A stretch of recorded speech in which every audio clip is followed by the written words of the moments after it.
I don't know how to go back. But OK, yeah, so I'm Neel. I'm the founder of Eclipse. And for folks that might not be aware of what we're building, we're aiming to build Ethereum's fastest layer 2. And the way that we're doing that is we forked Solana, which is a layer 1 blockchain. We're keeping the virtual machine intact. It's this highly parallelized, very performant virtual machine. And we're settling it as a layer 2 on Ethereum. And what this talk is about is it's targeting folks that are probably familiar with the existing layer 2 landscapes. That's a lot of EVM layer 2s like Optimism, Arbitrum. And what this talk is intended to convey is, one, what are some of the superpowers of layer 2s, and what are cases where layer 2s can even outperform layer 1s, and secondly, how that informs how we're thinking about Eclipse. So this might be lost on some folks that are familiar with the discourse in the Ethereum ecosystem. This might be old news too. But for the longest time, the biggest subject in the layer 2 ecosystem was data availability. And data availability is essentially bandwidth. It's saying when a layer 2 blockchain executes a bunch of transactions, or even a layer 1 blockchain, it needs to propagate those transactions to all of the full nodes of the network. Everyone needs to be aware of what was run, and that's the first step for any blockchain. So that was originally the bottleneck, and that's why things like Celestia, Avail, EigenDA, all these folks popped up. And more recently, we have 4844 on Ethereum, which is an upgrade to Ethereum that allows it to more conveniently support layer 2s by having some native capacity for DA. DA is short for data availability. So this was always the bottleneck, and it's just because bandwidth is very hard to scale effectively. All the nodes need to talk with each other, and more than that, you want to scale it in a verifiable way. So if you're a lightweight device, like a cell phone or something, in general, you have no way to verify that a really big block that's being propagated by these Ethereum full nodes is actually being propagated correctly. But with the advent of this technology called data availability sampling, they were able to effectively scale this, and this is no longer the bottleneck. So now there's a new bottleneck, which is execution. So the first step is you say, what are the transactions that are supposed to be run? And the second part is you actually have to execute them. And in that domain, Solana has always reigned supreme. So it's a parallelized VM, like I was saying. And now we're seeing all other layer 2s are experiencing the same bottleneck. Base is a great example, which is Coinbase's layer 2.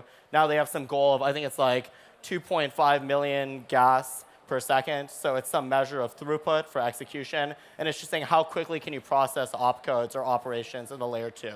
And in general, the EVM can be boosted substantially more than where it exists right now, but it's a lot harder than taking a virtual machine that was built for this from the ground up. So this begs the question, now that we have abundant DA and we have abundant bandwidth, how can we best utilize this block space? And that's the problem that Eclipse is primarily thinking about. So just to recap what Eclipse is doing, we took the Solana virtual machine, so we forked Solana. We're making a bunch of changes to that. Secondly, we're using Ethereum for our bridge. So we're going to have fraud proofs and in the future ZK proofs that settle to Ethereum.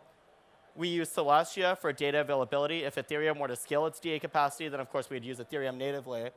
And then there's this other piece, risk0, which is used to generate our fraud proof, which is less important for this presentation. But this is where Eclipse lives right now.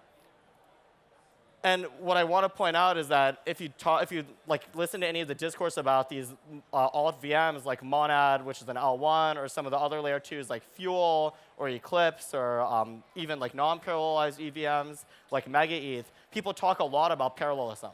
But the weird part is that is not the most important optimization. It's just the easiest to understand.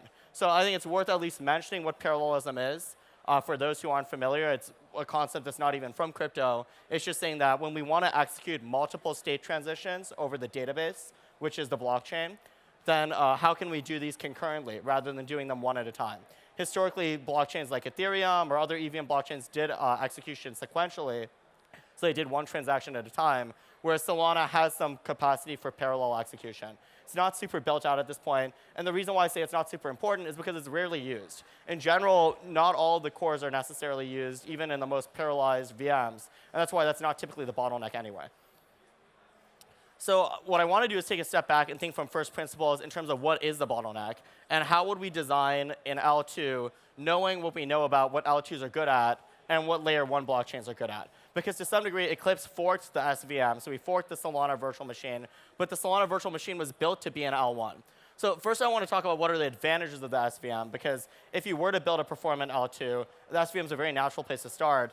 And then I want to go into why Eclipse is not going to stop there. So the biggest advantage of being the SVM is that we have access lists, meaning that we know exactly what parts of state are going to be accessed during execution. And that has two advantages. One is that you can execute in parallel, and you can lock different parts of state. You can know exactly what's going to be read from and written to. And like I was saying, that's not actually a huge advantage in practice, but that is one theoretical advantage. The second is that it means that you can load all the state up front. So if you have one transaction that's accessing like 20 different accounts, you can load all those into memory, and you don't have to fetch it dynamically. And for those of you who have taken computer architecture, you know about the classic memory hierarchy. You have like SRAM and DDRAM and everything else down to your hard drive. In general, you don't want to go lower down that stack. So if you can get something in memory sooner, that's typically desirable, and it can prevent a lot of wasted cycles. So that's the advantage of why Solana has these access lists. And that's why even if you take an EVM L2 and you try to optimize it as much as possible, it's going to be really hard to compete with this. Of course, you can put all this state in memory or something, but then your memory can only get so big, and this is going to lead to state bloat. So that's SVM versus EVM. And the way that I think about how Eclipse should be optimizing is by thinking in terms of North Stars. So every ecosystem, to me, has some North Star that they're primarily optimizing on. If you look at Ethereum, it's primarily censorship resistance. You could say that there's many other values of Ethereum, but to me, this is what Ethereum is the best at. For Cosmos, they talk a lot about sovereignty. You get your own app chain. You can make whatever customizations. You can fork it. You can do whatever you want with it. Solana obviously optimizes on performance, even though right now with the congestion, it might not look like it. Solana, first and foremost, cares about performance. And Celestia cares about verifiability. So this begs the question, what does Eclipse care about? And this is what Eclipse's North Star is to me. It's performance with this hard constraint of verifiability. So this is a fundamentally more complex objective function than what Solana optimizes for, given that Solana optimizing performance doesn't really care about verifiability, and that you don't need to be able to run a light node at home. You don't need to have proofs of execution, and that's OK. And it's actually really good that Solana optimizes for that, because it means that we can borrow a lot of those innovations. But that's not what Eclipse is optimizing for. We have this hard constraint, meaning that we want the end user, whether you're running a cell phone or a lightweight device, to know exactly what was executed and have confidence that it was executed correctly. So now the reason why the North Star is important is because if you're really effectively optimizing for it, it's really hard for any other type of blockchain construction to compete with it.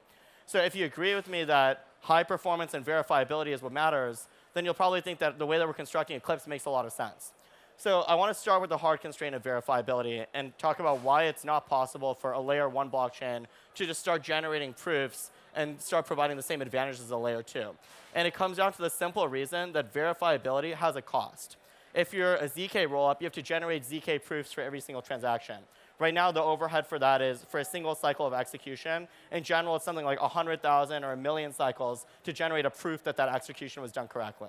So there's 100,000 to 1 million times overhead for a ZK rollup just to generate that proof. Of course, that's going to come down over time.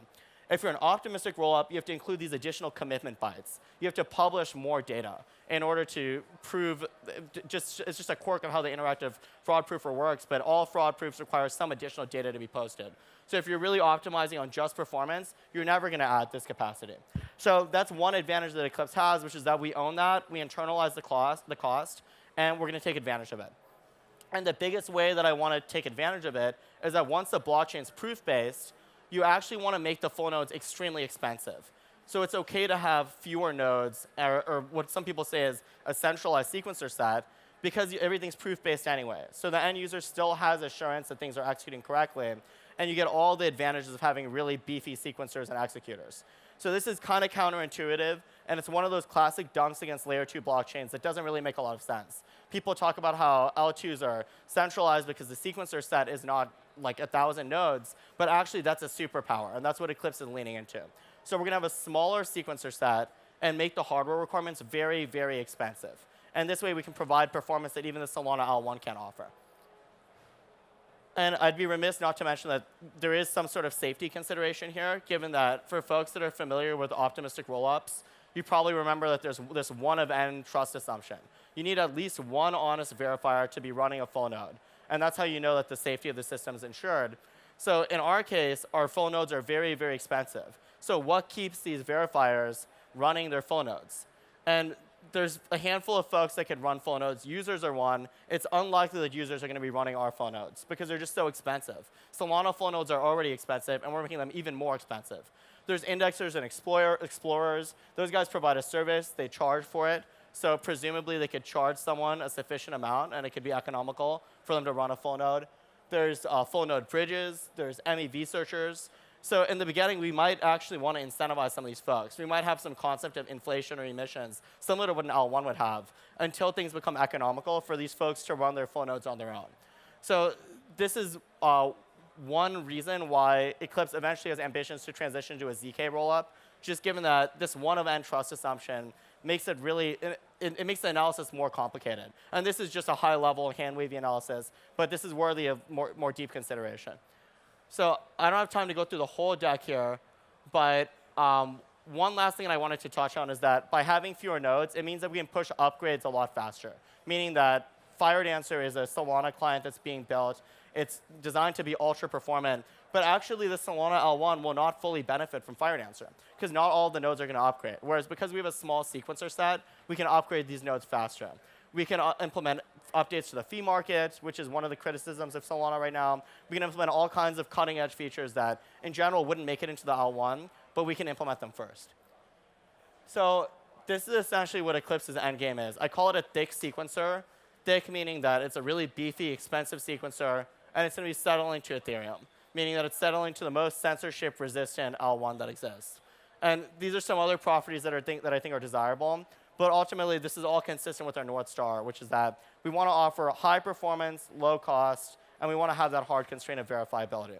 So I hope that's helpful for giving an overview of how the L2 landscape exists right now, where Eclipse sits in, and the kind of value that we're providing to the Ethereum ecosystem and more broadly.